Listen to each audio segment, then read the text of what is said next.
ब्रेकनंतर आपलं स्वागत। काही दिवसांपूर्वी भारत-पाक सीमेवर ज्यावेळी तणाव होता तेव्हा नांदेडच्या एका शेतकऱ्यानं त्याच्या शेतातली केळी थेट पाकिस्तानामध्ये निर्यात करण्याचं धाडस केलं। त्याच्या या प्रयत्नाला चांगलं यशही मिळालंय। पाकिस्तान आणि अफगाणिस्तानामध्ये केळी पाठवून हा शेतकरी महिन्याला 2 लाख रुपये कमवतोय। तर परिसरातील इतर शेतकऱ्यांचाही माल निर्यात व्हावा यासाठी त्यानं एक छोटी कंपनी देखील स्थापन केली आहे। पाहूयात नांदेड जिल्ह्यातल्या निलेश देशमुख या शेतकऱ्याची ही यशोगाथा। नांदेड जिल्ह्यातील अर्धापूर हा तसा बागायतदार तालुका। ऊस आणि केळी या नगदी पिकांवर इथल्या शेतकऱ्यांचा भर असतो। इतर शेतकऱ्यांप्रमाणे निलेश देशमुख हे देखील केळीचं पीक घ्यायचे, पण स्थानिक बाजारपेठेत त्यांना म्हणावा तसा भाव मिळत नसे। म्हणून मग त्यांनी हीच केळी प्रक्रिया करून थेट पाकिस्तान आणि अफगाणिस्तान या ठिकाणी निर्यात करण्याचा निर्णय घेतला। पण मुंबई किंवा इतर शहरातून माल निर्यात करण्याचा खर्च त्यांना परवडणारा नव्हता। तरीही हार न मानता त्यांनी थेट जम्मू काश्मीर मार्गे पाकिस्तानात केळी पाठवण्याचा प्रयत्न केला आणि तो यशस्वी देखील झाला।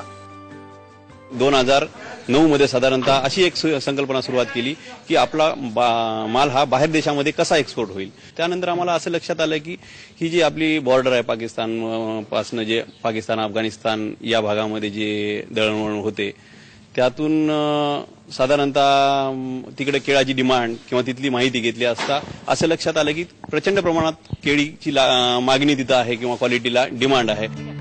केळी निर्यातीला चांगला प्रतिसाद मिळाल्यानंतर निलेश देशमुख यांनी अर्धापूरमध्येच शंभूनाथ ट्रेडर्स नावाने एक छोटी कंपनी काढली।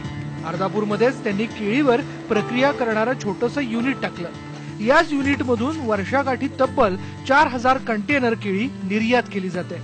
वर्षाकाठी त्यांची आर्थिक उलाढाल आता 60 ते 70 कोटींच्या घरात पोहोचली आहे। साधारणतः 7 ते 70 करोडच्या घरामध्ये आमची उलाढाल वार्षिक होते। तसं ऑडिटेड बॅलन्स शीटही आहेत आमच्याकडे।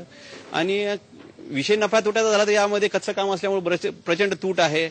पैसे कधी रिस्की पैसे कधी कुठल्या पार्टीकडे अडकू शकतात। त्यामुळे साधारणतः एक 20 ते 25 लाख 10 ते 20 लाख रुपयाचा नफा निश्चित आम्ही कमवून निघतो वर्षाकाठी। केळी निर्यातीच्या या उद्योगाचा आता इतर शेतकऱ्यांनाही फायदा होतोय। आता या 2 वर्षात चांगला व्यापार झाला, म्हणजे कॅरेट कटिंग आणि कोल्ड स्टोरेज आल्यामुळे। आधी एकदम म्हणजे काही खरंच नव्हतं खरं, पण आज व्यापारामध्ये सुधार आल्यामुळे केळी शेती करण्यातही मजा आली आणि 4 पैसे आगाऊ पण मिळाले आणि टाइमली पेमेंटही येईल। शेतकऱ्याला याच्यापासून जास्तीत जास्त फायदा होऊ लागला। क्विंटल मागे 200 रुपयाचा फायदा होऊ लागला। 200 रुपयाचा फायद्यामुळे जास्त शेतकरी इकडे वळले।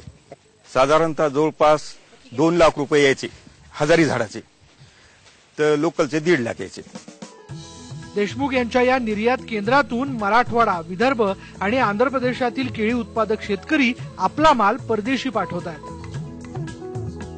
भारत आणि पाकिस्तानमध्ये वेगवेगळ्या कारणावरून कटुता वाढत असताना अर्धापूरच्या या केळीने मात्र या 2 देशाच्या संबंधामध्ये गोडवा निर्माण केलाय। गिरीश चलिंद्रवारसह मुजीब शेख, आयबीएन लोकमत, अर्धापूर, नांदेड। जागर बळीराजाचा मध्ये आपण इथेच थांबतोय, पण थोड्याच वेळात पहा सिटी प्राईम विशाल परदेशी सोबत।